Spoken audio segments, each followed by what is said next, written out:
welcome to This Week in Week Entertainment. I'm your host, Franklin Nash. Now our top story.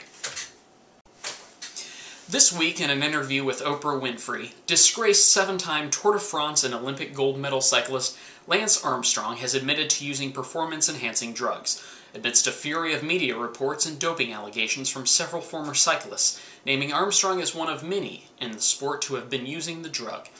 In a follow-up interview to be held in coming weeks, Armstrong will reportedly admit to lying about cancer, and revealed that it was in fact the steroids he was taking that shriveled his testicles to the size of raisins, and one day in the middle of the night, they simply fell off in his sleep.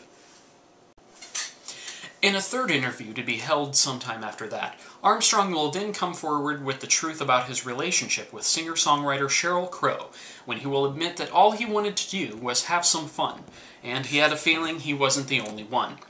Then, when Sheryl decided to soak up the sun, she became a wrinkled, leathery mess, and he decided a change would do him good, and then broke off the engagement. Then, in a fourth and final interview, Oprah will confess that she just can't take any more of Lance Armstrong's crap, unhinge her jaw, and swallow him whole.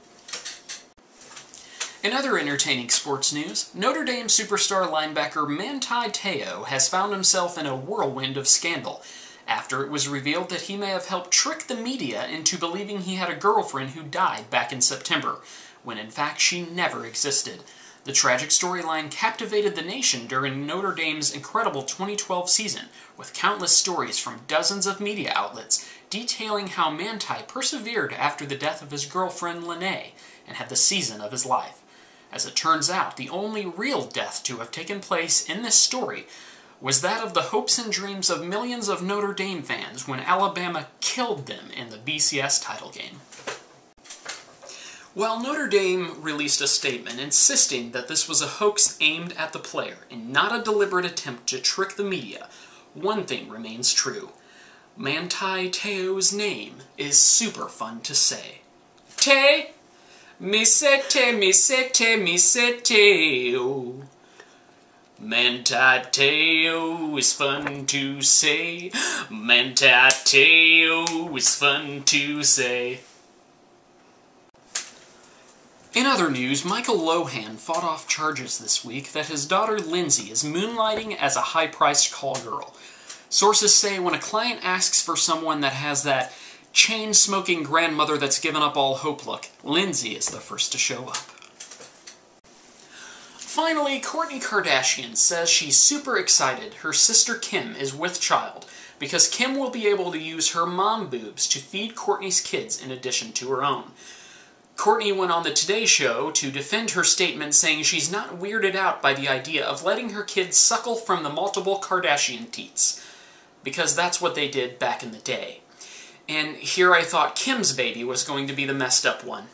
Ah, who am I kidding? They're all going to grow up to be fine, upstanding citizens whose famous mothers told the world they were passing them around their chest taps, like a kid at the soda fountain who wanted to see what it would taste like if he mixed Dr. Pepper with Mountain Dew, or Fanta Orange with his lemonade. What about a little 2% with your skim? It's disgusting. What do you think? Let's find out what I think.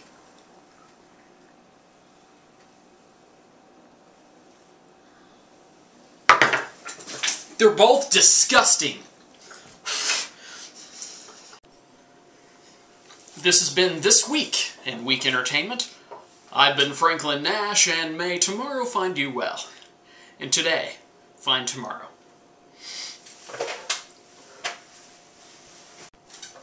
Then in a fourth and final interview, Oprah will confess that she just can't take any more of Lance Armstrong's crap. In other entertaining sports news, Notre Dame superstar linebacker Manti